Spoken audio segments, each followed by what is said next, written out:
pada masalah kecurangan dan advokasinya. Jadi ada tim ahli dari Madiko, dari Pak APW, yaitu Bapak Mirja Zulkarnain, dengan Pak Iksan.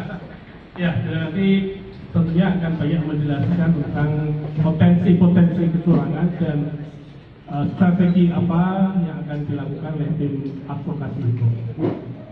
Mungkin tidak pada lebar, langsung saja pada Pak Mirja, waktu dan tempat kami persilahkan.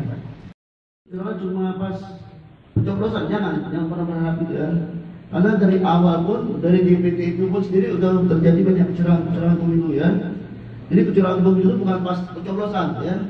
Jadi ada pra pencoblosan, pencoblosan dan perhitungan suara dan terakhirnya itu pas pengesahan lah ya. Pas kebetulan Pak. Pas sidangnya nanti ada itu pas sidang lain masih ada banyak kecurangan ya. Baik ya, mulai pra pemilu ya. Itu dari DPT. Kan sekarang lagi viral tuh DPT, banyak yang bikin habis sebanyak 20 juta suara dan segala macam. Nah itu udah mulai tuh terjadi indikasi kecurangan. Nah itu harus dari situ dari awal tuh. Kan selama ini masyarakat lihat pemilu curang pas hasil pas masa kampanye atau masa perhitungan suara. Itu salah, justru dari awal udah harus kita awasi, harus kita pantau. Bagaimana biar pemilu bisa jujur dan adil apabila Assalamualaikum warahmatullahi wabarakatuh. Waalaikumsalam warahmatullahi wabarakatuh. Sebelum kita mulai saya ucapin salam perubahan dulu ya, biar Indonesia kedepannya menuju hukum yang lebih baik ya, yang nggak duduk ke atas tapi merata ke semua pihak ya. Kan selama ini kan negara kita ini tumpul ke atas lah, ya masih banyak pang pilih lah. Ya makanya kenapa kita nih termasuk Pak Aris Pamir ya, saya mewakili Pak Aris Pamir mau sebagai tim kuasa hukum Pak Aris karena mempunyai komitmen kalau Pak Aris Baswedan itu nanti ketika jadi presiden akan mengubah hukum yang tumpul ke atas ya, dalam artian harus lebih baik lah, nggak cuma pilih lah. Karena selama dengan Jokowi ini kan kita lihat tuh kasus yang kayak ini ya digandung jadi semacam ini semacam buat bom waktu kalau lo nggak dibuat gua akan ikut perkara-perkara yang lain. Kita kedepannya ini harus Indonesia dan hukum harus lebih baik, jangan sampai terulang lagi ya. Nah di sini saya akan bicara dulu partisipasi relawan kurang peduli terhadap pemilu, karena selama ini mindset masyarakat pemilu itu cuma pas masa kampanye, masa perhitungan suara dan masa pengumuman. Salah. Justru pemilu itu udah mulai jadi apa? Jadi ketika udah ada pasangan-pasangan para calon nih, ya. Misalnya dari PDIP sama, kalau saya bikin 3 koalisi misalnya. Pertama koalisi orang kaya. Koalisi kaya itu PDIP, Perindo, sama P3. Karena apa? Yang punya konglomerat semua tuh, ya. Perindo hari lalu punya TV, ya. Sandiaga, ya hobi goreng saham lah, ya. Sama Pak Ganjar di bagian itu sedang lah ya. Nah yang kedua itu koalisi gendut ya. Dan ada koalisi gemuk ya, karena banyak partai di situ. Akan terjadi bagi-bagi kekuasaan tuh. Koalisi gemuk ya. Makanya kalau calon di antara dua itu berkuasa pasti yang satu punya oligarki, karena akan kembali oligarki lagi yang koalisi orang kaya itu kan. Yang kedua koalisi gemuk ya, koalisi buncit lah ya. Karena banyaknya partai yang itu akhirnya bukan buat kesejahteraan rakyat, lagi ketika berkuasa malah justru bagi kue ya. Yang ketiga ini koalisi kita itu koalisi keumatan. Kenapa saya bilang koalisi keumatan ya? Dengan bergabungnya antara PKB dan PKS, menggabungkan antara Islam modern sama Islam tradisional ya. Itu peristiwa lama itu udah hampir puluhan tahun pemilu baru kali ini. Ya. Nah ketika terjadi orang banyak itu kan banyak kaget kok Pak Anies malah milih tak ingin bukan pilihan lain kan. Mungkin bagi kita pilihan terakhir mungkin, tapi yang penting terjadi koalisi keumatan itu, karena kalau nggak begitu kan akhirnya kelihatan tuh kan warnanya Demokrat itu arahnya kemana kan? Arah cuma arah kekuasaan, bukan arah buat itu ya. Dan sekarang bagi tiga koalisi itu, koalisi orang kaya, koalisi buncit sama koalisi keumatan ya. Ini kita nggak bicara partai istana, bukan partai Itu saya bicara itu koalisi orang kaya, koalisi buncit sama koalisi kemakan, ya. Kita sekarang bertanya mana lebih enak, lebih jelas, ya. Jadi kelihatan mana yang abu-abu, ketahuan segala macam kan. Mana justru kondisi cerana. Dari DPT aja udah banyak kecurangan kan. Akhirnya dibuatlah apa? Nah inilah pentingnya partisipasi relawan, ya.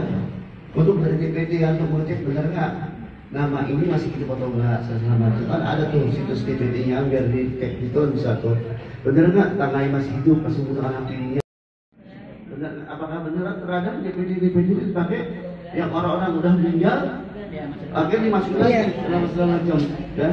Dari situ udah paling riskan lah, ya. Yang kedua mengenai ASN, ya. Kemarin kayak Pak Ganjar itu selama jadi gubernur kan, dia itu kan seharusnya secara peraturan perundang-undangan sebagai gubernur ketika dia melakukan kampanye dia harus cuti kan. Nah itu yang yang lupa disorot oleh masyarakat sama ormas semua menyoroti itu. Kalau Pak Anies dari tahun 2022 dia sudah berhenti jadi gubernur. Kemanapun Pak Anies kampanye atau keliling Indonesia safari politik, dia nggak melanggar undang-undang pemilu atau apapun karena dia bukan PNS aparat pejabat negara lagi.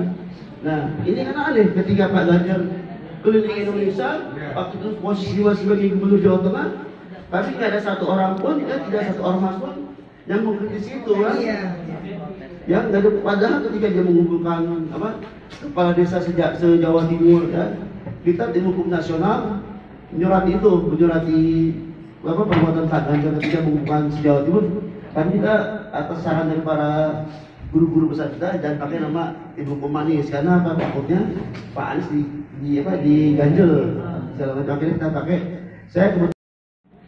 sekarang saya menjabat sebagai direktur LBH Yusuf. Akhirnya saya pakai LBH saya untuk menyurati para kepala desa se-Jawa Timur, Bu, ya. Termasuk kemarin juga mengenai yang KPI itu, yang Pak Ganjar jadi ikan azan, ya, ikan jadi berbuat masjid itu. Kita surati juga Bu itu KPI, Bu, ya. Tapi selalu pakai saya sebagai saya bilang ada dua sisi, Bu, ya. Satu sebagai saya di tim hukum sebagai ketua, sebagai koordinator bidang ini Pak, Bu, pelanggaran administrasi pemilu.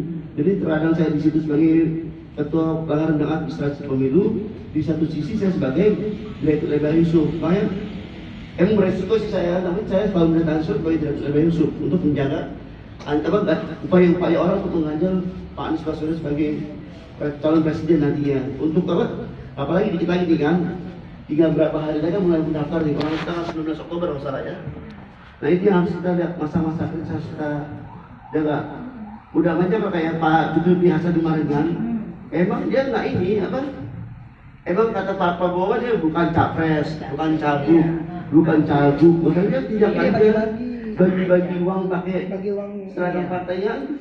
Akan berbeda kalau dia bagi-bagi uang cuma pakai baju koko biasa, ya. Itu kata Najwa. Jadi maksudnya apa? Ya, kelihatan arahnya kan. Nah itu satu contoh yang saya contohkan kecurangan pemilu sebelum masa kampanye, ya. Kenapa saya bilang sebelum masa kampanye? Karena kan menetapkan capres, ya. Nah, capres itu baru ada setelah nanti Pak Anies daftar sebagai capres, ya.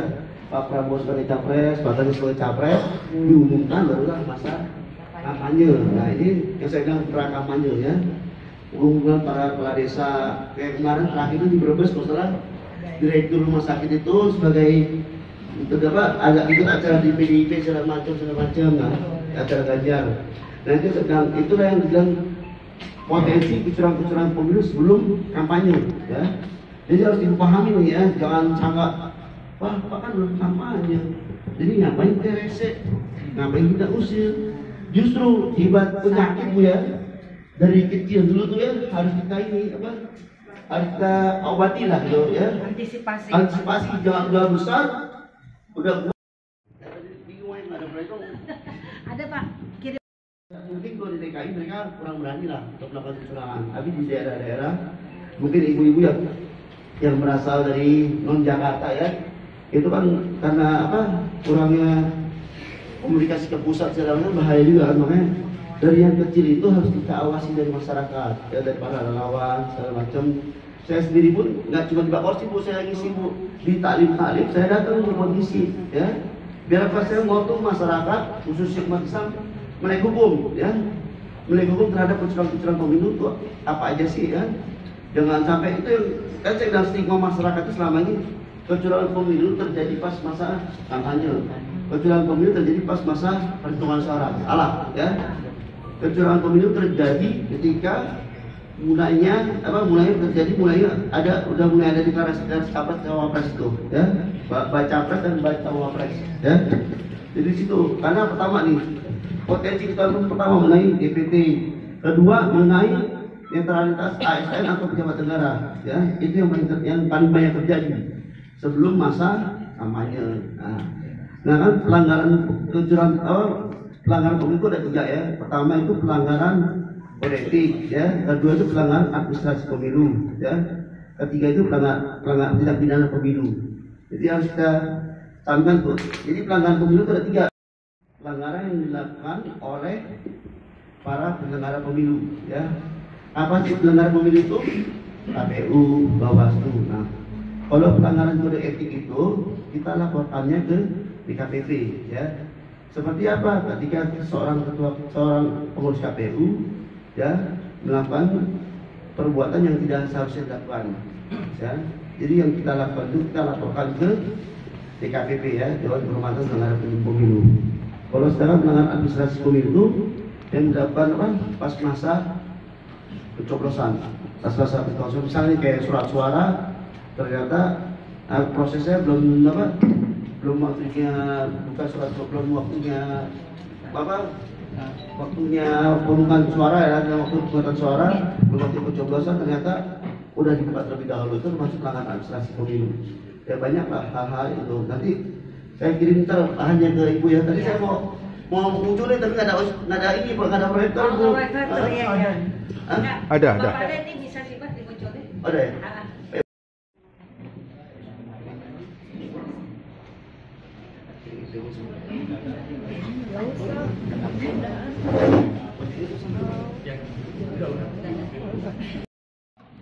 Kecurangan pemungutan suara, ya. Artinya pemungutan suara pertama itu kita harus mengawasi mengenai pembuatan PKPU dan Perbawaslu biar tidak memihak pada salah satu calon, ya.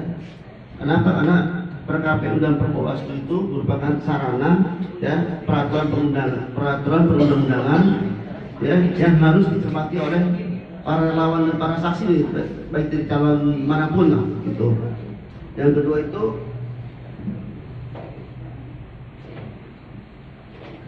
kita harus memperhatikan mengenai akurasi DPT. Seperti saya awal bilang tadi, karena DPT itu kalau kita nggak awasi itu tepat. Jadi gini, nggak cuma di Pilpres doang, ya. Akurasi DPT itu banyak dipakai buat kecurangan pas pileknya nanti, ya. Itu yang terjadi jual beli suara nanti. Ketika DPT itu nggak akurasi, nggak pas, ya. Misalnya nih, nanti kan setiap pas hari pencoblosan kan ada tuh nama-nama pemilihnya, ya. Itu harus benar-benar diawasi. Benar nggak si A itu masih hidup? Benar nggak si B itu? Karena di situ, karena sisa suara itu kan tuh ketahuan tuh. Kalau kita nggak koreksi, ya. Misalnya suara berasal DPT itu ada 150 orang, ya. Ternyata dari 150 orang ternyata 20 orang itu udah nggak ada, ya. Nah itulah bentuk yang bakal dikumpul-kumpulin buat dibuat kecurangan pemilu, ya, buat dicoblos atas nama salah satu pihak. Ingat nggak Ibu 2019 ketika di Malaysia kecurangan pemilu di Malaysia ketika itu dari pihaknya Pak Jokowi lah, ya, Pak Rusdi Kirana itu di Dubes Malaysia, sebagai Dubes Malaysia dia banyak nyoblos itu tuh di Malaysia. Pastinya peristiwa 2019 itu karena nggak ada yang awas, banyak kecurangan paling gampang di luar negeri. Ketika dia di luar negeri, ketika terjadi kecurangan, kita Indonesia bisa apa? Karena udah jurisdiksi negara lain, ya. Kita mau nangkap nggak bisa dari Bawaslu. Yang mau lapor kemana? Nah, kita ketika itu harus kita fokus di dalam negeri aja. Yang kalau mau fokus harus dalam negeri, kenapa? Mungkin suara luar negeri kecil, tapi kalau kita di dalam negeri aja kewalahan, gimana kita mau bicara luar negeri? Dan makanya kita sebagai saksi dan relawan harus fokus, pertama fokus DPD dalam negeri aja yang paling gampang lah. Kita nggak usah bicara keluar dari terlebih dahulu. Karena DPD itu sangat dipentingkan ya. Ini kadang-kadang orang asal masuk ke surat ke TPS, coblos, saksi cuma ngawasi tapi dia nggak pernah periksa DPD sebenarnya seperti apa. Makanya ketika saksi nanti dia harus tahu tuh ya, harus tahu lingkungan sekitar ya. Tugas saksi itu nggak cuma ngawasin suaranya Anies satu, Prabowo satu, Ganjar, bukan itu ya. Itu pekerjaan gampang. Para saksi yang ada di TPS harus mengawasi benar nggak DPD itu benar-benar terdaftar apa nggak masyarakatnya, hak pilihnya benar nggak. Karena di situ terhadap mungkin tuh di Jakarta susah banyak untuk kecurangan itu. Tapi di daerah saksi di daerah itu yang benar harus benar-benar memperhatikan DPD. Kalau Jakarta saya sih yakin saksi-saksi yang ada pada mereka hukum lah, kepada sadar. Tapi kalau yang di daerah-daerah dengan keterbatasan sumber daya manusia, maka saya bilang koalisi keumatan yang terbentuk itu ya alhamdulillah terjadi. Kenapa? Adanya PKS sama PKB itu kan, PKS itu relawannya itu militan intelektualis ya. Itu dibutuhkan semacam kolaborasi lah. Kolaborasi kenapa 17 sudah memberikan pendidikan relawan di setiap dimanapun saya di taklim saya jalanin, di masjid saya jalanin, nah cuma di Bakau supaya di taklim kalau di masjid pun selama masih di Jabodetabek saya sampai rencana perlunya mereka hukum Pak ya. Terkadang orang semua sadar saksi cuma Ganjar satu, Prabowo satu, Anies satu, PT ya. Begitu surat suara nih, begitu kita mau dibuka sebelum dicoblos dia, sebelum dibagi kepada masyarakat pencoblos harus dihitung dulu nih surat suara sama DPD sesuai apa enggak ya. Terkadang orang lupa, cuma sampai orang saksi, oh udah ini udah ngumpul, kita buka, tapi dia nggak pernah memperhatikan DPD-nya tuh, DPD sama surat suara sesuai apa enggak ya, atau DPD benar atau enggak. Jangan-jangan orangnya udah meninggal, atau jangan-jangan orangnya udah nggak tinggal di situ, udah kawin ya, jangan-jangan orang udah keluar negeri atau apa, atau jangan-jangan masih di bawah umur. Nah itu terkadang yang orang lupa ya. Sekarang mindset orangnya tahu pemilu kan, kenapa 2019 bisa kalah? Karena banyak ini kelupaan mengenai itu, mengenai hal-hal yang sifatnya orang nganggapnya kecil loh mengenai DPD, tapi di situ benar-benar kebayang 50 juta suara fiktif seperti apa. Berapa sih jumlah pemilu kemarin DPD? Ya, berapa sih yang menang kemarin? Ketahuan kan? Oh diapain 50 juta suara itu? Apakah buat kita atau buat orang lain atau buat pasangan lain? Nah, kalau 50 juta suara kalau dipilih itu bagi-bagi mereka tuh. Semua calon bagi-bagi Pak. Ya, saya waktu 2019 pernah caleg kan. Saya pernah tawarin 1 miliar buat jadi. Bener. Buat nyoblos itu yang saya bilang yang fiktif itu buat dicoblos-coblosin nama saya. Tapi saya ingin pesan ibu saya. Kalau mau jadi politisi harus jujur, lebih kalah terhormat daripada menang bercermin bangkai. Gitu. Karena kalau menang bercermin bangkai kita nggak berkah atas kecurangan kita. Nah itu yang saya pegang dari pesan ibu saya.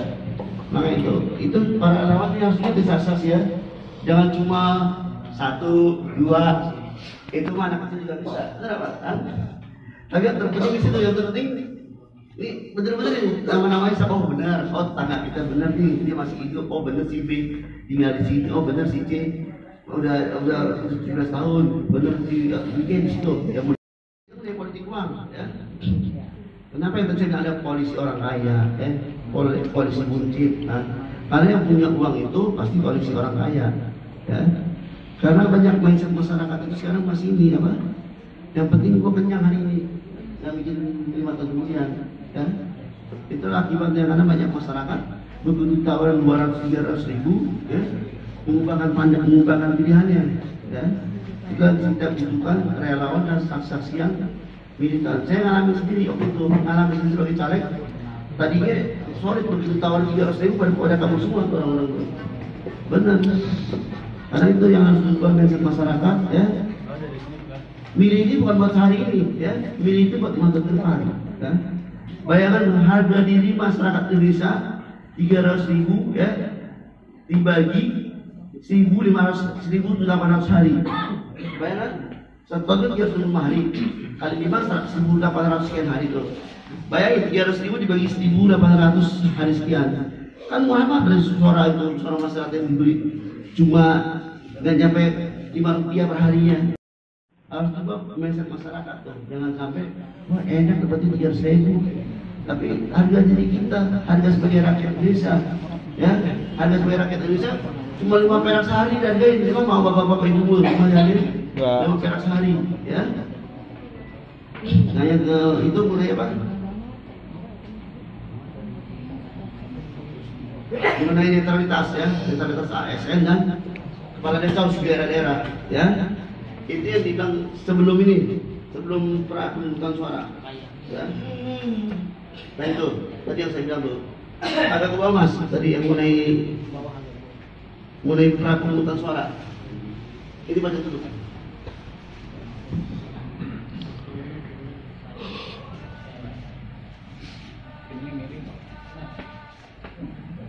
Nah itu kan? Nah di bawahnya itu ada tuh, di bawahnya lagi mengenai akurasi DPT pak. Nah di situ akurasi DPT, nah kan kelihatan tuh problem DPT ya, umur di bawah 12 tahun, ya, umur di atas 15 tahun ini apa yang terjadi nih? RW-nya nah, beda, RT beda, RT dan RW berbeda, ya, banyak lah, atau nama itu banyak di TPS yang lain tuh.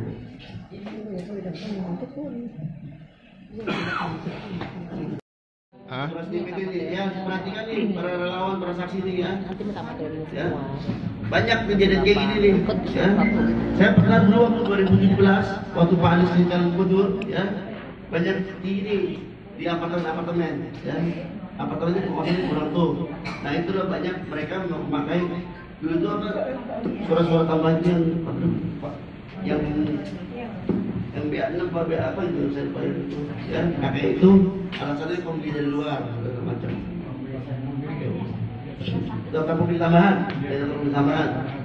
ya. Itu yang bahaya pakai daftar pembeli tambahan, ya.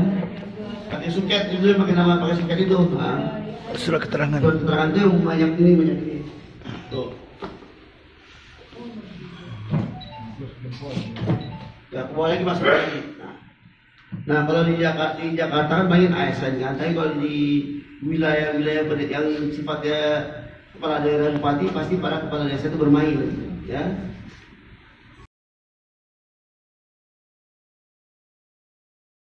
Buat ikan-ikan bau gitu, ya.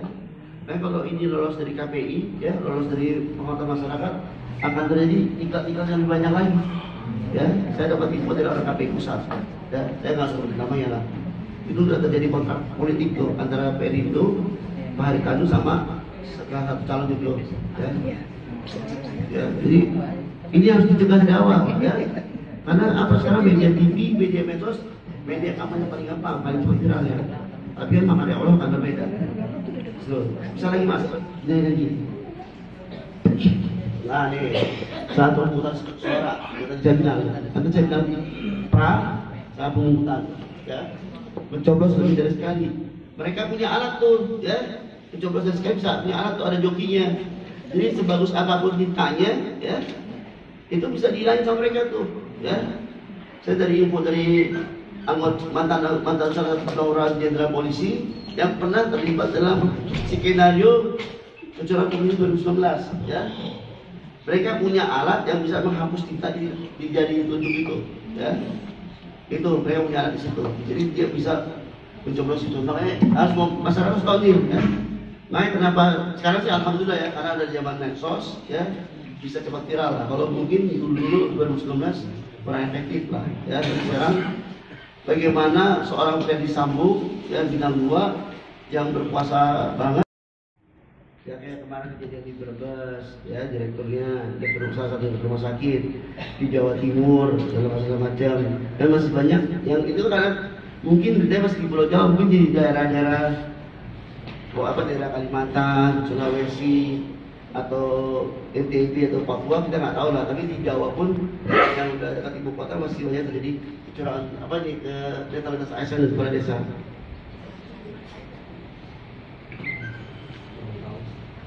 Nah yang bawa lagi, mas. Nah isu sara tuh, ya. Banyak nih yang diangkat oleh isu agama, ya.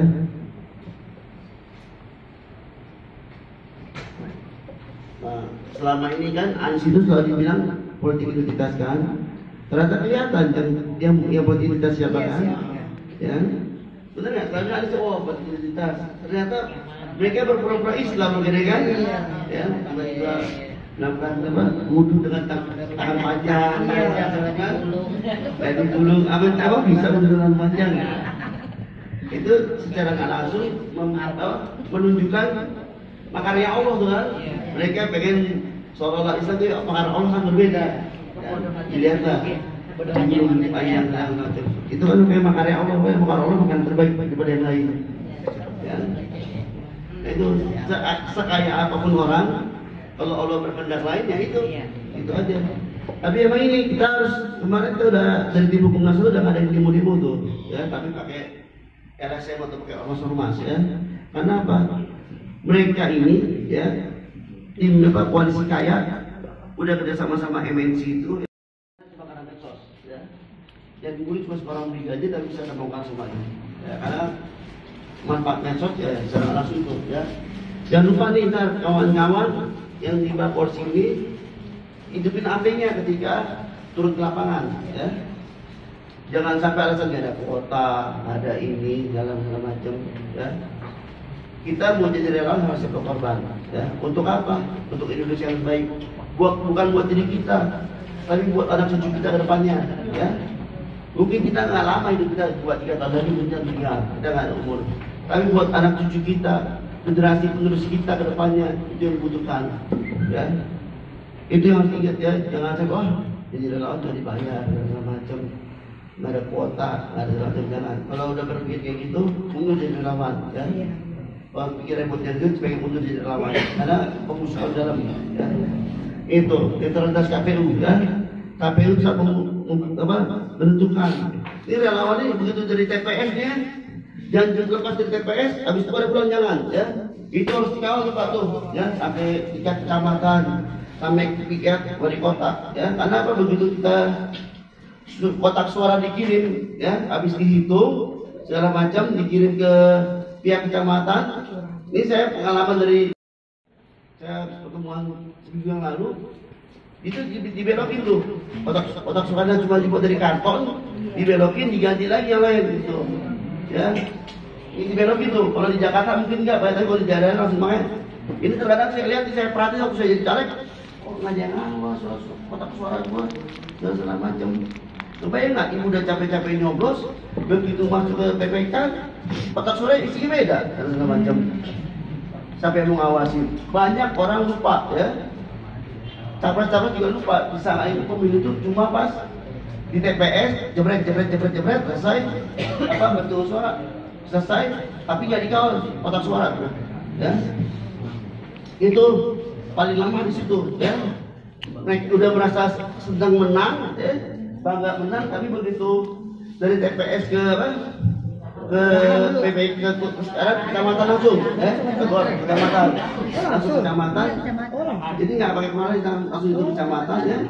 Nah lupa dikawal tuh. Nah begitu masuk ke GOR, siapa yang bisa tahu? Yang dalam GOR cuma semua polisi tuh sama KPU. Nah itulah makanya tugas kemarin. Di sini harusnya ada saksi dari partai, karena biasanya orang-orang saksi dari partai bisa masuk, ya. Kalau relawan susah kan, kalau dari partai kan punya kewenangan, ya. Nah itu begitu masuk ke kecamatan, saya udah pernah ngalamin kan. Kebetulan saya waktu itu dekat sama Kapolres Jakarta Selatan, jadi saya bisa masuk ke GOR itu, tempat naruh kotak suara tuh Pak tuh, Bu, ya. Saya ditawarin lah tuh, Bang mau nggak 1 M, dan kita ubahin semua biar abang menang, ya, gitu. Karena saya pesan dari orang tua saya, dari ibu saya, jangan pernah menjadi politisi, ya.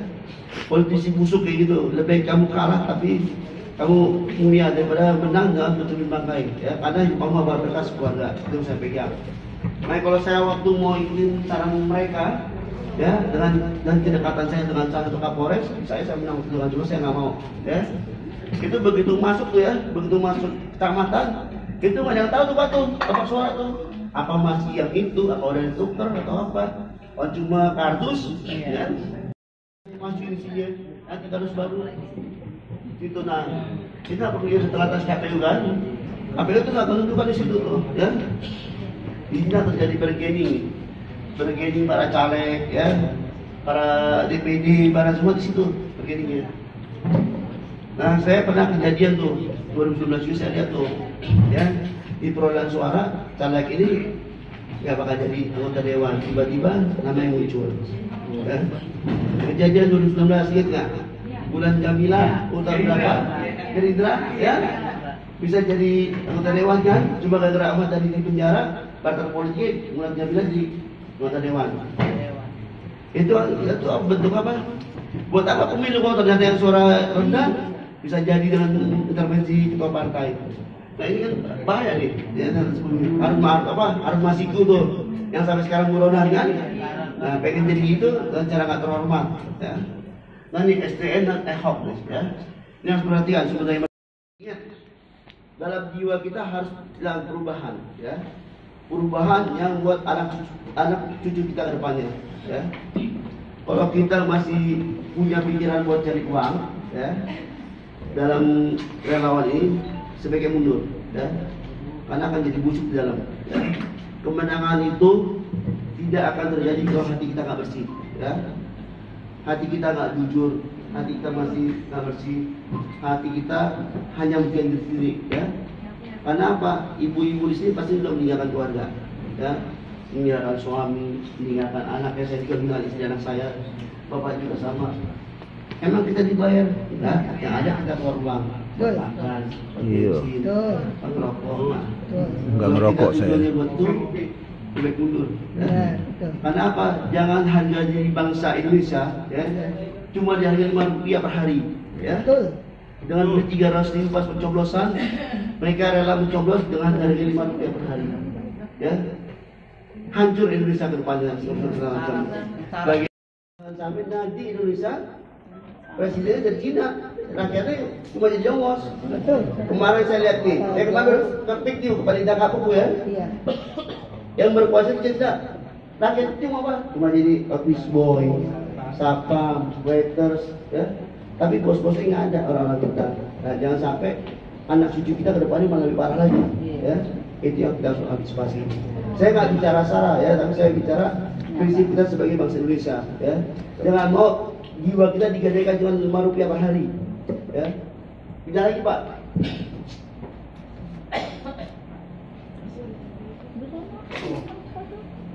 Ya saya bilang coba kita sekali tuh, ya. Data 2019 Tuhan.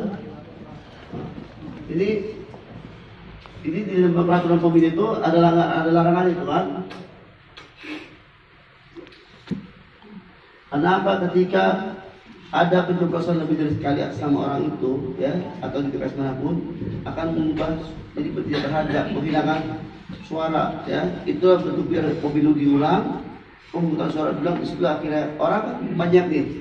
Ketika pemungutan suara diulang, akhirnya malas gue capek, gue besok kerja dan segala macam. Nah itulah mereka sengaja membuat ketika ini di TPS dia kalah, ya, dia pasti akan melakukan hal serupa. Biar apa? Biar mereka kita nggak bakal kalah, buat cuma mengurangi suara kita Bu, ya. Misalnya dari suara kita 1 TPS 150, dia 30, ya.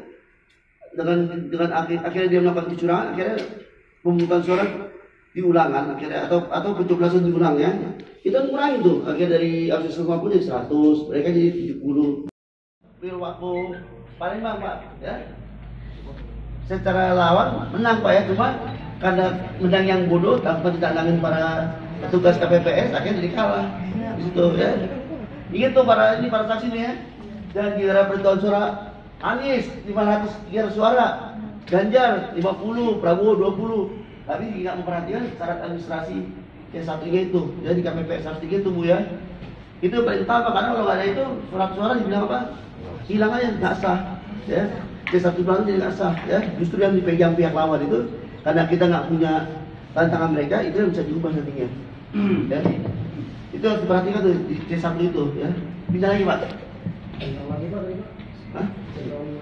Yang mana? Yang C1? Oh ya. C1 jam berapa biasanya? Suara dia naik di TPS-TPS yang mereka kalah. Kalau TPS mereka menang, mereka nggak bakal curang, ya. Karena mereka akan jaga suara mereka. Tapi di basis mereka kalah, mereka pasti akan melakukan suara bukan buat menang. Minimal buat mengurangi suara kita, menaikkan suara mereka, ya. Karena apa? Ketika orang diulang, rata-rata orang pada mas datang Itu faktanya ya. Gue belum masak nih. Anak gue sekolah, gue sekolah nih, yang anak kuliah, gue kuliahnya kerja, nggak dapat izin kerja. Akhirnya datanglah dari 200 pemilih cuma datang 100 orang. Akhirnya yang datang bisa jadi mereka yang menang, kenapa? Ya datang ternyata orang-orang mereka yang sengaja di skenario untuk seperti itu. Makanya ini harus diperhatikan di dasar ini, karena begitu terjadi ini yang dirugikan dari pihak kita di basis-basis yang menang, ya. Makanya para harus jeli dan cerdas melihat potensi-potensi itu. Mungkin mereka nggak menang, tapi mengurangi suara kita di situ. Karena ibu nih hari ini udah nyoblos, ternyata ada kecurangan kayak gini, ya. Hasil dari Bawaslu, pemungutan suara diulang, ya. Apa ibu sempat nyoblos lagi? Ayo, emang ibu sempat nyoblos lagi? Belum tentu kan? Ini yang tadi saya bilang, maka itulah. Mungkin dia nggak kalah, tapi minimal mengurangi suara kita sebagai itu. Mengurangi suara kita dari 100 jadi 50. Mereka bisa jadi dari 20 jadi 40. Mereka nambah, kita berkurang, ya. Itu yang paling bahaya, ya. Makanya di basis mereka kalah, itu banyak kecurangan akan terjadi, ya. Kalau di basis mereka menang, mereka akan jaga itu biar nggak curang lagi, biar nggak diulang segala macam. Itu yang mereka gunakan tekniknya tuh. Wah, gue kalah di sini nih, gimana cara gue bisa mengurangi suara kita di situ, ya. Lanjut Pak, lanjut.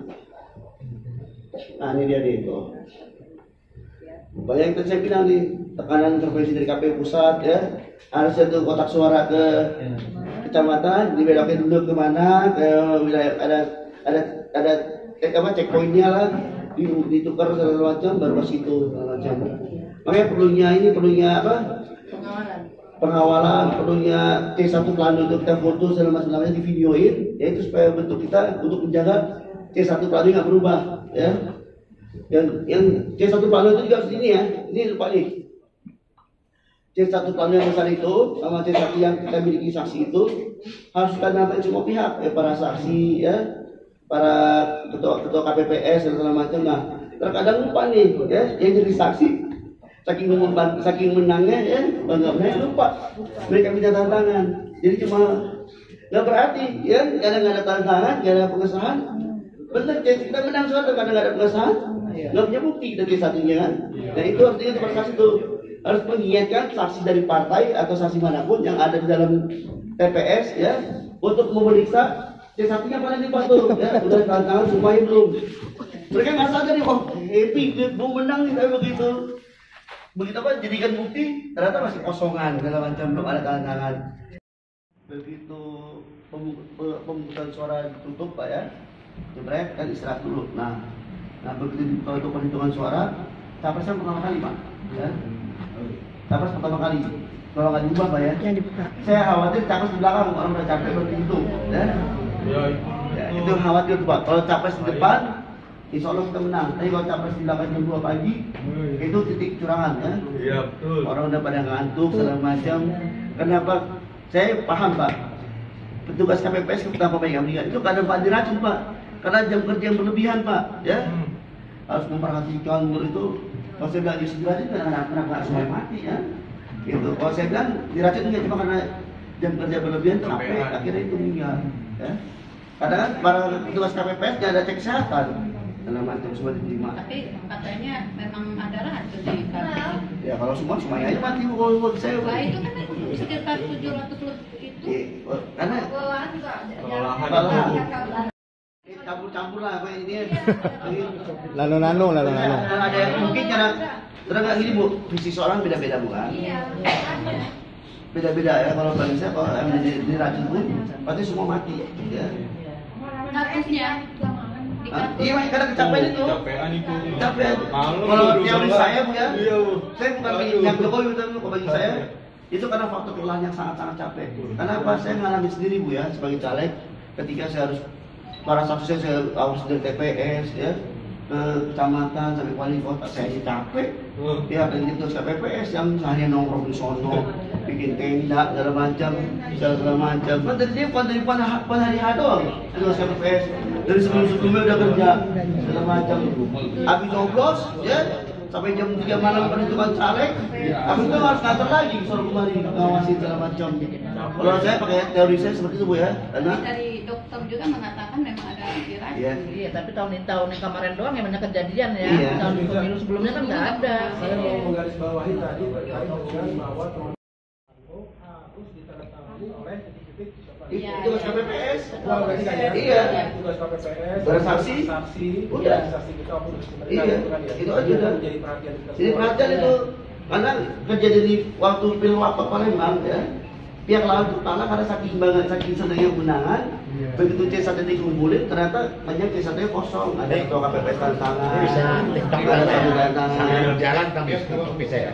Hah? Sambil berjalan sambil TikTok bisa. Iya.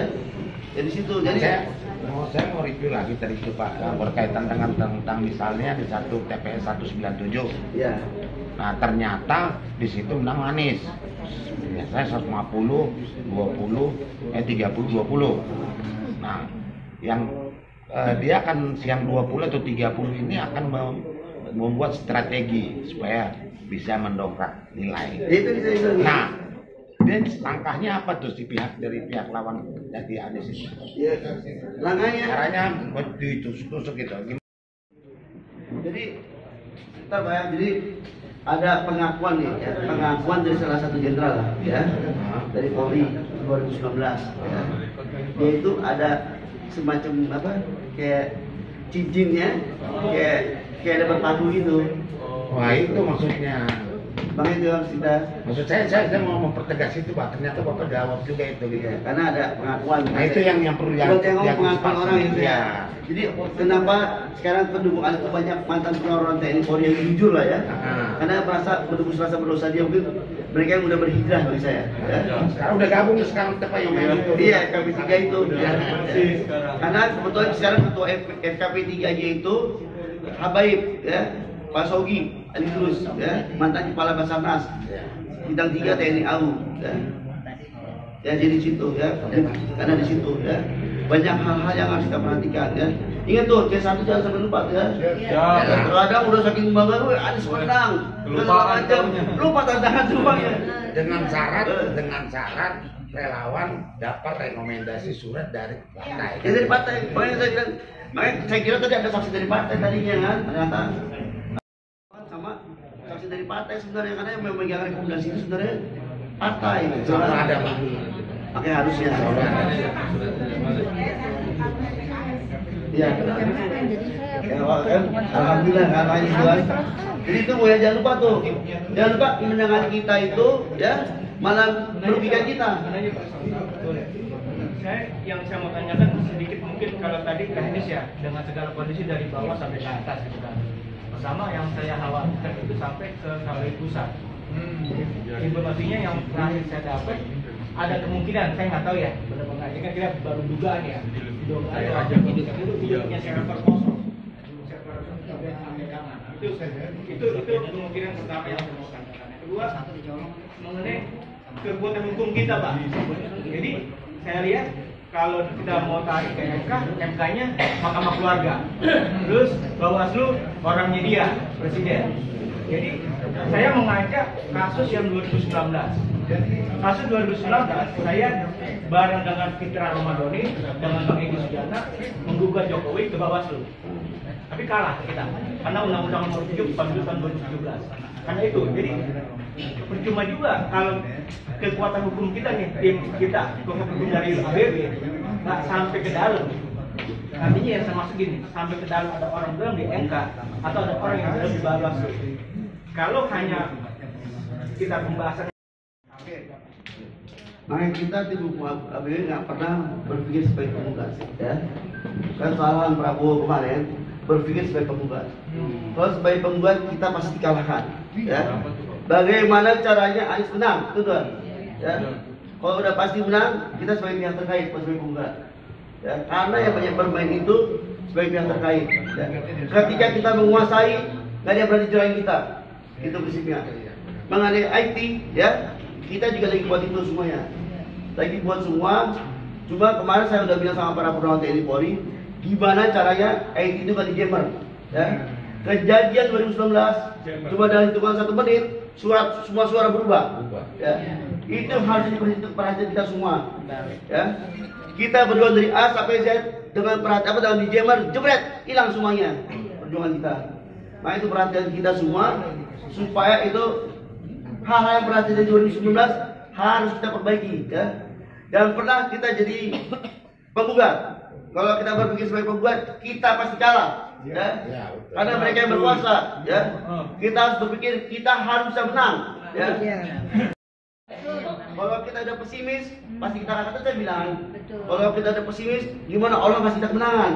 Itu aja, ya.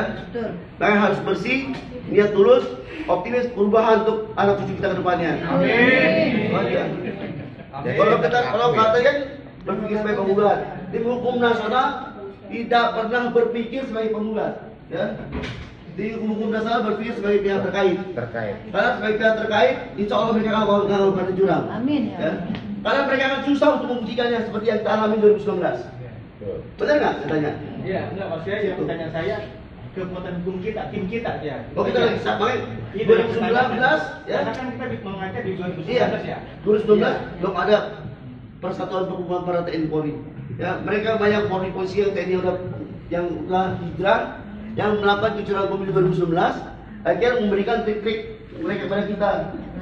Pengalaman mereka sebagai pelaku sejarah kecurangan. Itu perbedaannya, ya.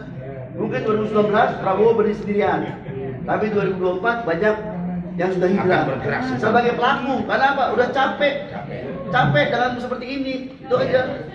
Capek apa? Capek dengan sistem di Polri yang nggak jelas, sistem di TNI yang nggak jelas, yang tiba-tiba secara undang-undang polisi bisa bertanggung jawab. Jadi nggak boleh ketika itu. Kita harus berpikir sebagai pemenang. Amin. Ya. Amin. Kalau kita ada pesimis, Allah aja lu aja nggak yakin menang, boleh membantu kepada Allah. Biar para malaikat membantu kita. Kalau kita sebagai relawan, kita sebagai pejuang udah takut dengan kemenangan. Ya, tapi kita nggak boleh takabur. Ya, setuju. Amin. Ya, yang penting jangan merasa kita dipuji, akhirnya kita ditakabur. Ini kelemahan manusia ya, kelemahan para relawan. Gila pujian, ya, akhirnya jadi penyakit ain, penyakit ujub, penyakit takabur, penyakit ria. Itu penyakit yang dibenci oleh Allah. Nggak ada yang muji juga. Makanya saya bilang hati harus bersih. Ya. Kalau kita nggak bersih, nggak bakal menang. Betul tidak? Kalau kita udah gila kekuasaan, bagi-bagi duit. Kenapa itu? Ya Allah kan saya bilang tadi. Kenapa akhirnya Demokrat bisa mundur? Itu rahasia Allah. Ya. Nggak ada yang tahu tiba-tiba PKB bisa bersatu sama PKS. Sejak kapan? PKB bilang di kantor PKS ada sholawatan. Benar nggak saya tanya? Sejak kapan Bu? Ibu kan orang saksi PKS.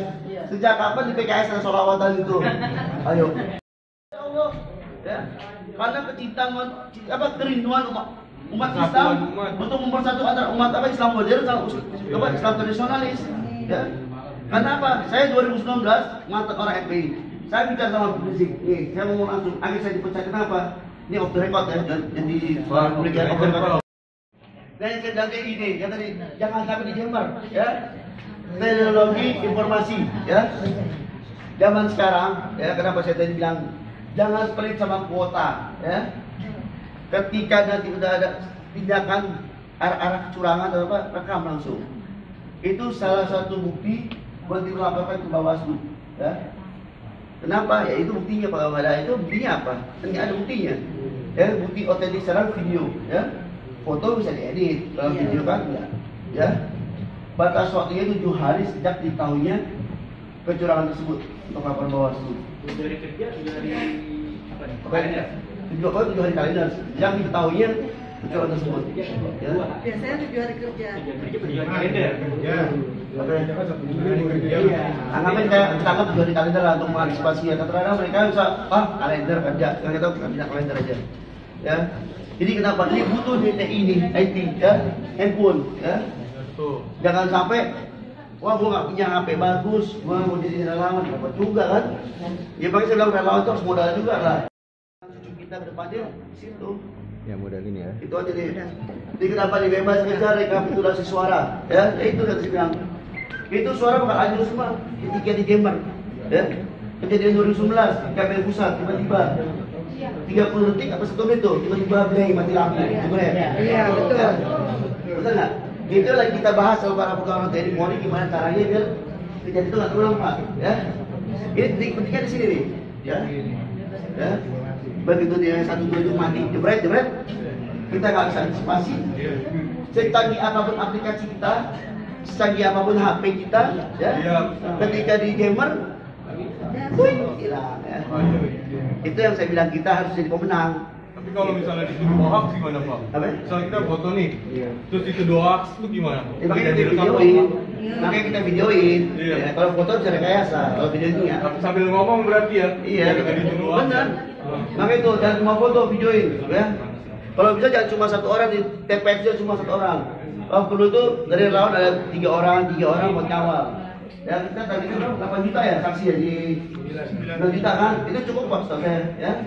Dengan berapa ribu TPS ya, berarti bisa 3 saksi per TPS lah. Ya. Karena akan jadi siang sampai malam. Ya, dan itu harus berubah apa? Kalau perlu ada cadangan Pak. Cadangan buat ngawal ke kecamatan, tongkrongin ya. Cadangan buat tongkrongin ke wali kota, ke kota, provinsi. Banyak lagi pusat, butuh orang. ya. Ingat loh, pengawal surat suara itu nggak cuma di TPS, harus sampai ke pusat. Tapi banyak orang-orang itu masih gantian. Maaf Pak, estafet ya. Estafet dari kota, dari TPS, kecamatan, wali kota, provinsi sampai ke garis pusat. Ya, harus estafet. Ya, harus simultan, sinergis dan estafet. Ya, nanti NK nih. NK yang udah pasti kita itulah. NK susah, tuh NK-nya di IPAR. Ya, Ada IPAR itu gimana? makanya saya bilang kalau kita sebagai penggugat pasti kalah kan. Oh gitu. Itu makanya saya nggak pernah berpikir tim hukum nasional berpikir sebagai penggugat, nggak pernah. Kita harus berpikir sebagai untuk pihak terkait. Ya, kan selama ini mindsetnya penggugat, oh saya nggak mau. Biar dia buktiin dong, susah jadi penggugat kan. Mindset berarti sekarang. Dibawa mindset biar menang. Itu dah. Lanjut Mas, lanjut.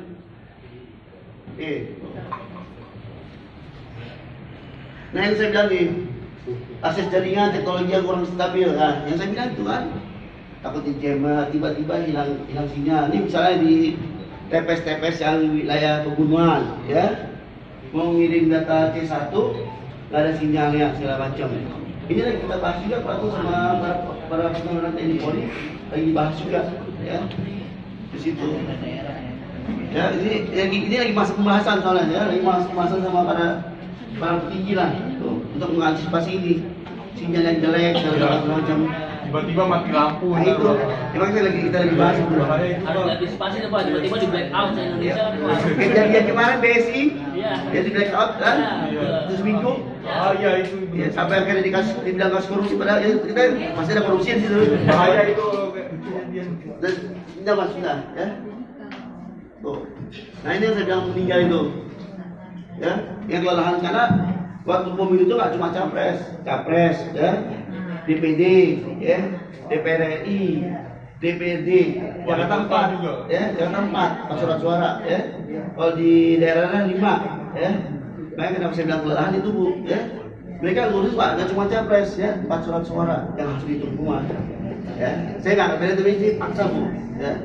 Fakta secara hukum maksudnya Pak, kalau secara kesehatan dengan beda, ya.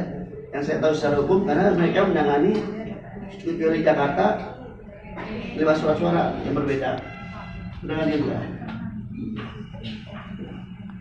Nah ini yang jadi saya masalah tuh.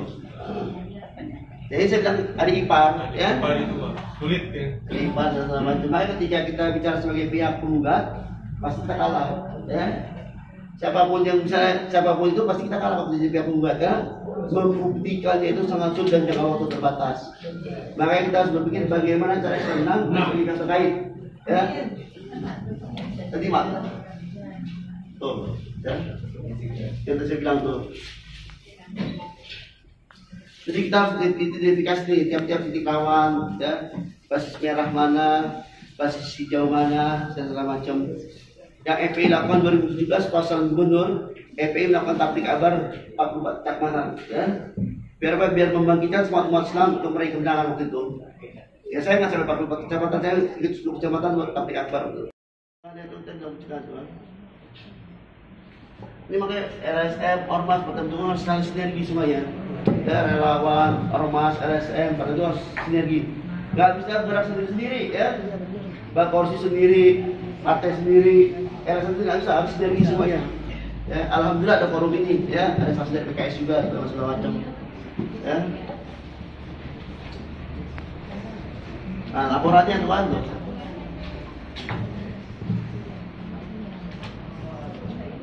Lagi Mas, ada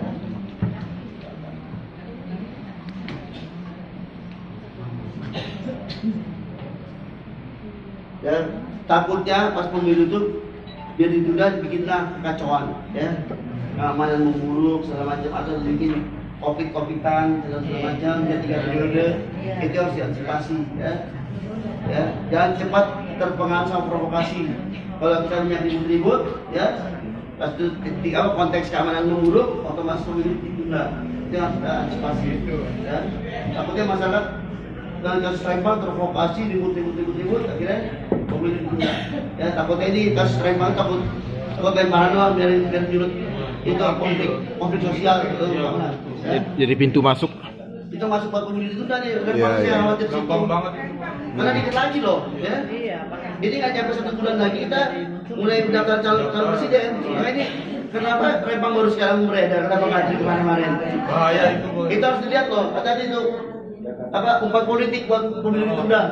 Skenario kayaknya. Skenario yang besar-besaran akhirnya pemilu ditunda. Iya kan, disengaja. Jangan sampai kepancing. Jadi saya bilang buat jangan sampai demo besar-besar mulai rempang akhirnya pemilu ditunda, yang bahaya di situ. Selesaikan pemilu dulu baru kita hajar rempang. Bebas tuh, ya hak pemilih, masa kampanye, segala macam tuh. Udah bobok. Hak dipilih itu. Oke, lanjut Mas. Nah itu, Pak itu. Kerawanan terdiri di DKI Jakarta. Kerawanan pemilu, kerawanan kecurangan. Karena dia paling gampang bahaya, ya. DKI.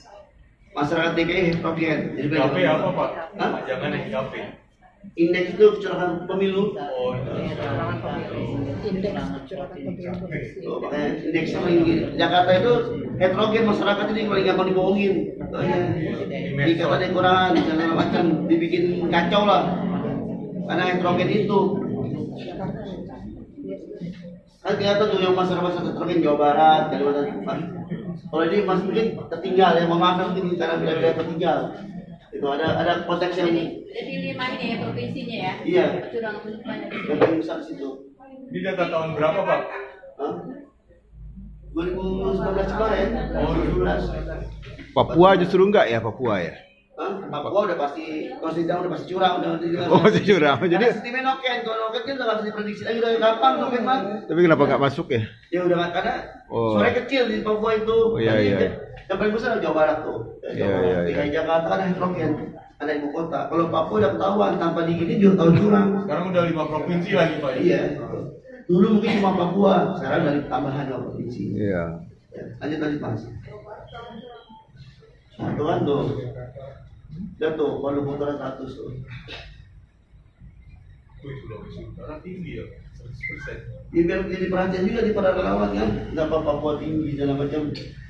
Ini kenapa Maluku Utara sering terjadi keributan, Papua segala macam kan. DKI Jakarta dulu 2019 kan sering ribut-ribut masalah agama segala macam di Bumina gitu.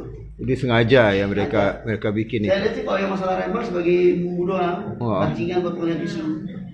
Iya. Biar masyarakat demo rame, ntar presiden dan negara darurat, tidak stabil, kan?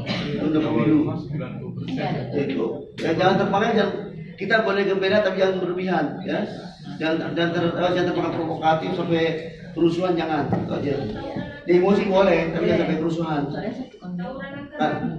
Apa ya? Ya itu nih, kenapa Jakarta dilihat ini? Ketika remaja dibikin-bikin, yang nggak jelas lah, cuma beda gang, biar Matraman, pasar Johar Baru sama itu, tapi sekarang buru-buru. Ya itu kan bisa kayak otak orang gila dibikin, ya itu isu orang gila udah tahunan tuh turun-turun, ya negara beda-beda, ya. Konsentrasi sama partisipasi bedanya apa? Apa ya? Konsultasi itu kontestasi. Kalau akan nanti ada pilkada tuh. Nanti diambil dari pilkada juga. Ya. Kalau partisipasi itu yang memilihnya, ya. Kan beda, konsultasi pesertanya kan. Kalau partisipasi itu pemilihnya, ya. Partisipasi masyarakat itu. Ini paling jelek lah surat itu. Kalau penyelenggaraan pemilu apa Pak? Dia ingat petugas ya, petugas pemilunya. Pemilunya. Makanya dibikin tuh konteks sosial, penyelenggaraan pemilu, konsultasi partisipasi bagi-bagi. Ya, semakin jelek, makin tinggi, semakin jelek. Mau tanya Pak? Ya. Boleh. Jadi gini, 2015 itu kalau saya lihat ya, yang bergerak Iya. sekarang ini kita kan udah punya proporsi nih. Sebaik kan tadi bilang kerjasama sama partai. Ya. Nanti Pak di sana Itu selfie tuh. saksi dari presiden itu tidak semua katanya sadar. Iya. Di mana kita komunikasi agar kita Enggak berfungsi di daerah saking semangatnya jadi sampai apa gitu kan, kelelahan gitu kan. partai kan, bukan presiden kan. Jangan ngamuk dulu. Jangan ngamuk dulu. Tenang dulu, tenang. Selesaikan dulu nih Pilpres. Ya makanya tadi saya bilang kan, Pak, iya. Jadi baru kemarin itu kalau nggak salah hari Kamis atau hari Jumat ada rapat besar ya, rapat antara koalisi partai baru, mungkin Pak Korsi di Nusantara mungkin saya juga nggak tahu ya. Jadi baru ada rapat awal lah kan koalisinya. Tadi kayak Cak Imin kesini kan, salah kan? Saya lihat itu ada bentuk awal lah, ya. Kenapa nggak dari kemarin Pak Ahy sini segala macam? Yang pasti sih. Oh, emang ini apa rekam aja. Soal itu setuju. Makanya saya bilang kan, tadi kan saya bilang kan, harus 3 orang minimal karena capek, ya. Capek, emang nggak capek lah, nungguin, ngawalin. Kenapa saya bilang 3 orang tuh ya, 1 orang yang liatin, ya. 1 orang yang nyiapin logistik, ya. 1 orang yang simpannya, itu berapa perlu 3 orang di situ. Berarti kalau 2 shift itu 6. Iya, kalau saya bilang kenapa perlu 3 orang 1 shift itu, 1 orang yang nyiapin logistiknya, 1 orang simpan, 1 orang buat itu. Kenapa saya berarti 9 dong, 9, 3 shift. Harus dibikin kolaborasi. Iya. Saya ketika di dalam TPS itu saksi presiden itu nggak ada gitu loh. Nggak semua TPS ada saksi presiden. Apa maksud saya? Bisa usul di bidang hukum. Di tiap TPS itu ada saksi presiden yang bisa mendaya-gunakan kita, bukan hanya saksi partai. Saksi partai itu kadang nggak diterima. Siap. Ya. Sepakat ini kita itu. Jadi soal bagus juga. Saya juga dari tadi juga pengen bertanya semua.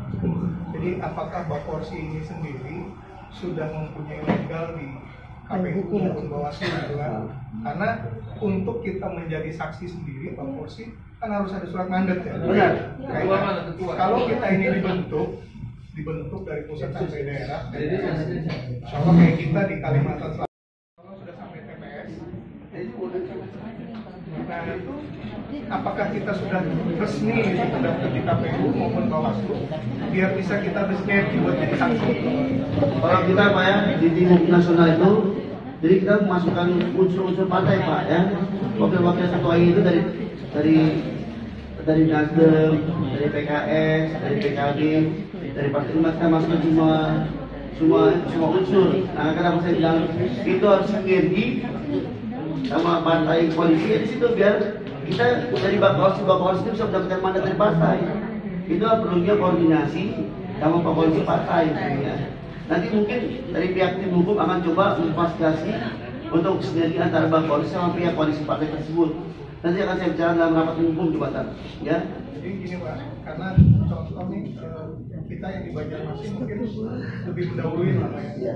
Jadi alhamdulillah kita sih sudah bergerak kayak partai dan termasuk saya sendiri juga kebetulan dari Partai Umat. Jadi kita sudah berkolaborasi Pak. Jadi harapan kita ya dari pusatnya gitu kan, jangan sampai di daerahnya aja bergerak. Oh ya, karena itu dia berapa waktu dia komunikasi terus ke mantan TNI Polri, para polisi partai segala macam. ini sama dari partai. Biar semua saling sinergis. Buat apa? Buat perubahan, ya. Buat kemenangan bangsa Indonesia, ya. Itu aja. Kita lihat dulu. Saya dari Kopi. Jadi yang pertama bahwa kita kolaborasi dengan partai, saya kira ini sudah sangat bagus. Dengan Nasdem sampai ke tingkat Pak Tali itu sudah tahu Kopi.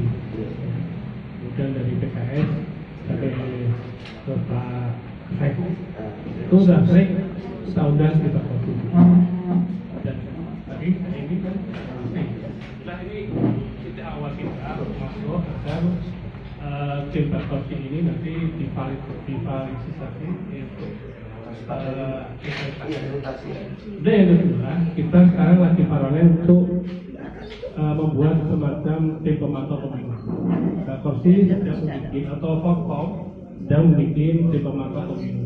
Dan saya kira itu juga jadi jadi salah kita untuk memberikan legasi kepada para pemantau pemilu. Karena nanti kita akan menjadi saksi luar dan saksi dalam. Dan menjadi oleh partai. Ya mungkin di tempat-tempat mungkin partai nggak punya saksi.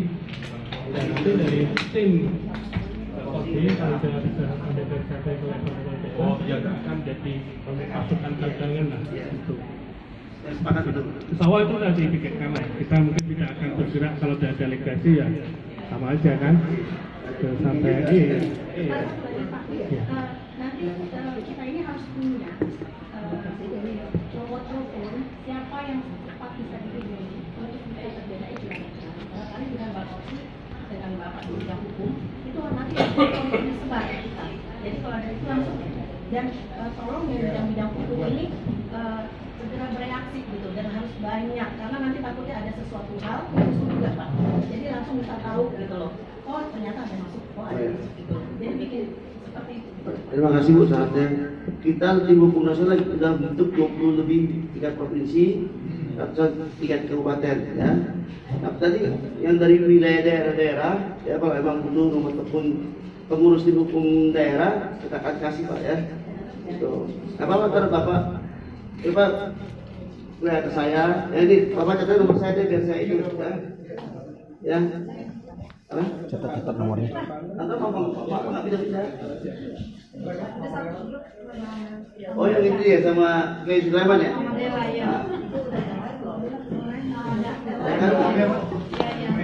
Ya, ini nomor saya di 0858 ya. 0858 1779 5003. Ya, saya sama Kiai Sulaiman tangan lu di Kemritis. 17795003. Saya dengan Bapak Mirza Zulkarnain, Ketua Bidang Pelanggaran Administrasi Pemilu. Ya. Pak Mirza Zulkarnain.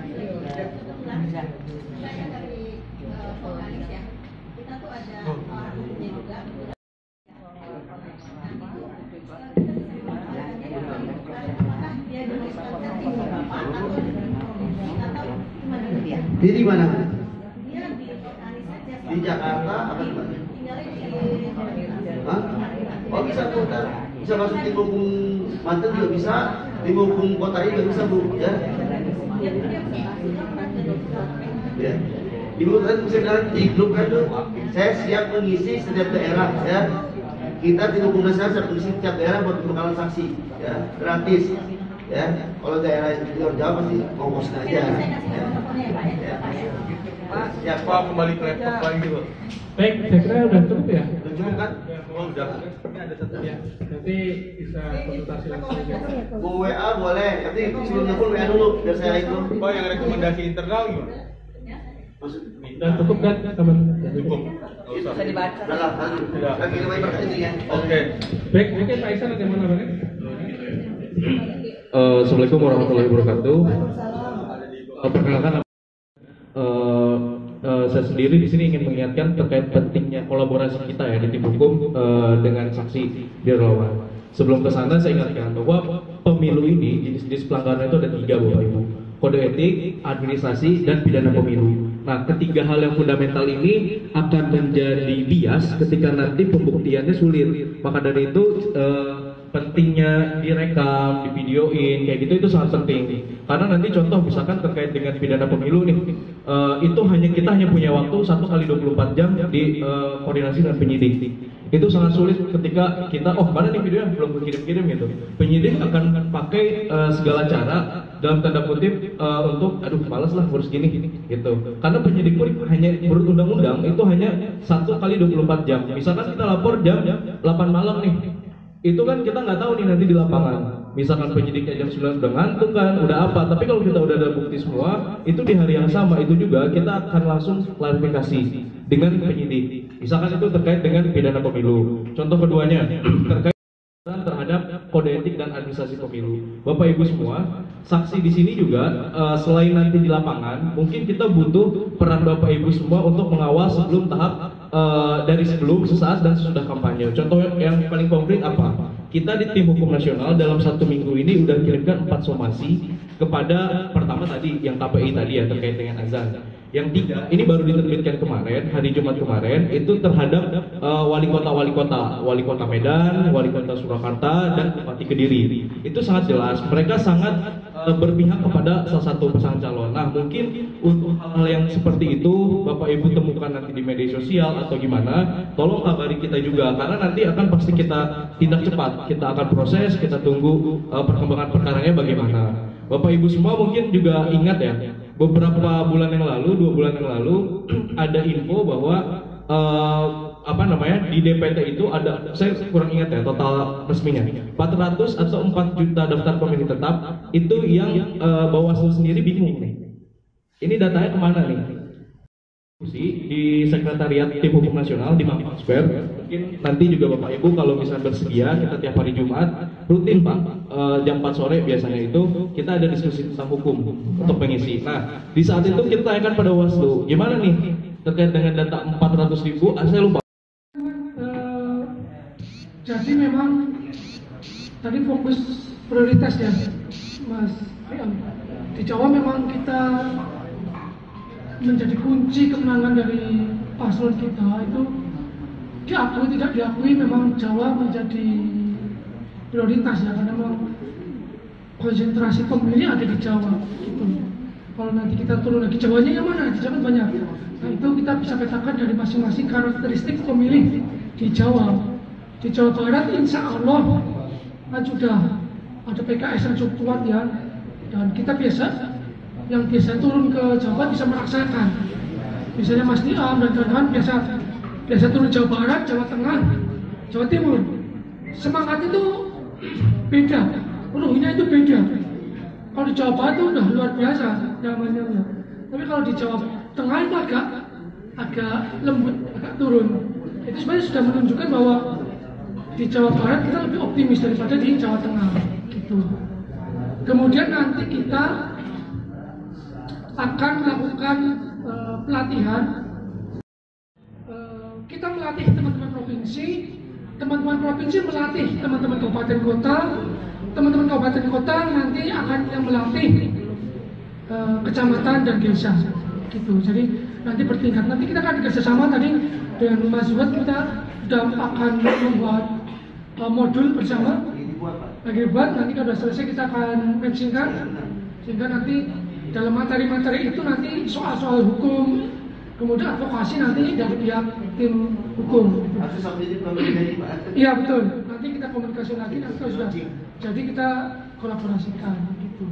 Nah, itu jadi materi nanti pertama soal mengapa kita memilih Amin, kemudian juga tentang bagaimana tentang Forkom, juga tentang Pak Kursi, kemudian soal IT dan tentang hukum dan teknis-teknis pengawasan di TPS gitu. Nanti materi ini akan kita sampaikan agak dilas bulan-bulan, agak 2 bulan terakhir lah gitu kan. Dan itu sudah punya nomor gitu loh. Coblos nomor 2, ternyata kalau kita bicara sekarang nomor 2 ternyata paslon kita nomor 1 kan gitu. Jadi kita menunggu lengkap sampai materinya lengkap sampai di nomor gitu. Tapi sedang disusun. Untuk IT nanti kita tadi udah undang Pak Sauki dan kawan-kawan. Kita punya sistem IT yang sangat complicated, sangat komprehensif yang kemarin di sana Pak di Cilandak kan sangat lengkap ya. Dan kita akan ke sana. Gitu. Kalau di aplikasi di Pak Polisi kita sederhana. Yang penting kita pendataan aja dulu. Nanti pendataan nanti akan didata nama dan sebagainya melalui ada aplikasi nanti ya di web-based. Nanti tinggal dikonekkan aja. Gitu. Nah itu. Coba lagi ya.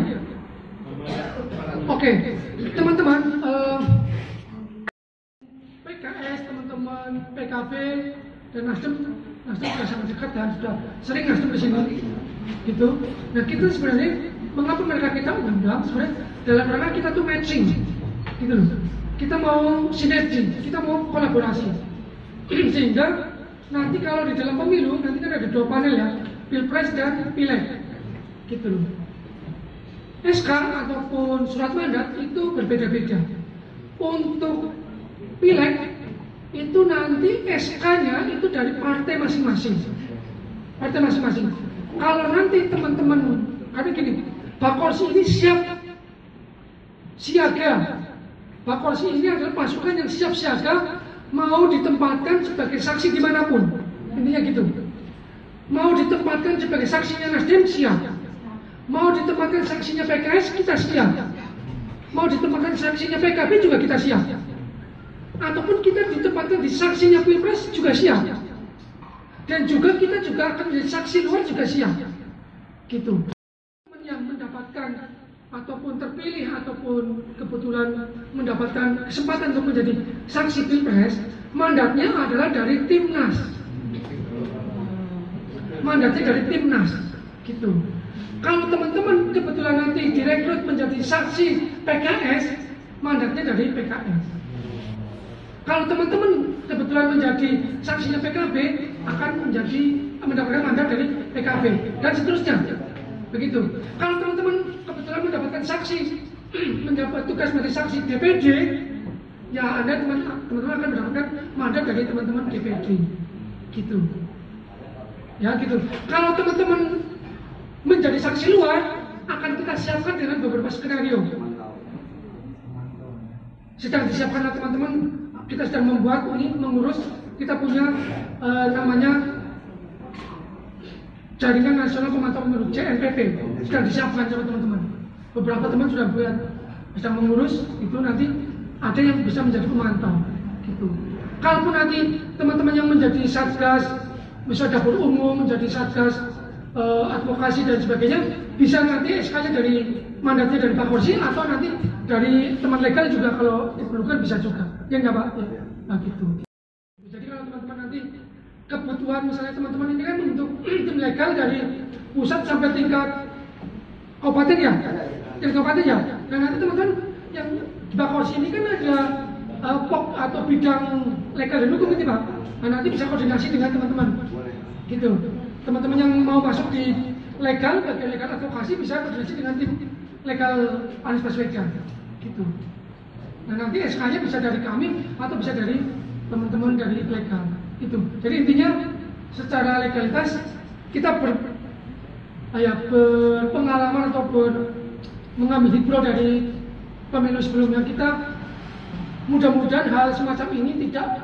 Kemarin kan problemnya kan 2019 itu kan problemnya kan surat mandat sampai hari nggak keluar. Nah itu menjadi trauma teman-teman ini. Gitu loh. Gerindra yang diharapkan mengeluarkan SK ternyata belum mengeluarkan SK. Nah dan itu tidak, mudah-mudahan tidak akan terjadi di tim kita. Ya, ada intrik-intrik di dalam di pasangan Prabowo Sandi sehingga itu menjadi gagal. Gitu. Tapi insya Allah persoalan-persoalan gini kalau di timnya Mas Anies ini nggak ada kendala-kendala yang berarti lah. Kita semua bisa dipercaya dan saling berkoordinasi. Kayak gitu. Boleh tambah penekanan pertanyaan. Oh, boleh. Ini Mas Dev, kembali ke pertanyaan awal tadi saya sampaikan adalah kita ini kan ada untuk Jawa saja itu 500.000 TPS ya.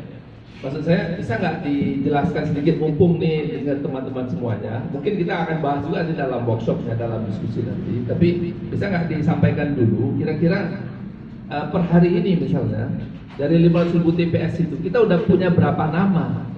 By name, by address-nya itu di TPS mana? Sudah punya atau belum? Sampai berapa begitu? Sehingga kita bisa evaluasi, misalnya hubungannya nanti dengan Korea mereka apa rekrut juga apa tidak, kemudian dengan pihak yang lain, sehingga kita mesti pastikan nih untuk capres, nama saksi untuk capres ini, itu pilpres ya, itu definitif gitu. Sehingga kemudian kalau kita kasih mereka pelatihan secara massal nanti, setiap hari kita bikin pelatihan di semua kabupaten di Jawa ini, itu mungkin puluhan atau ratusan kali pelatihan kan itu untuk bisa menjangkau itu. Maksud saya itu bisa nggak disampaikan itu? Baik. Mas Dim sebenarnya bisa jawab ini. Jadi di Jawa Tengah, bisa Jawa Tengah ya. Jawa Tengah ini sudah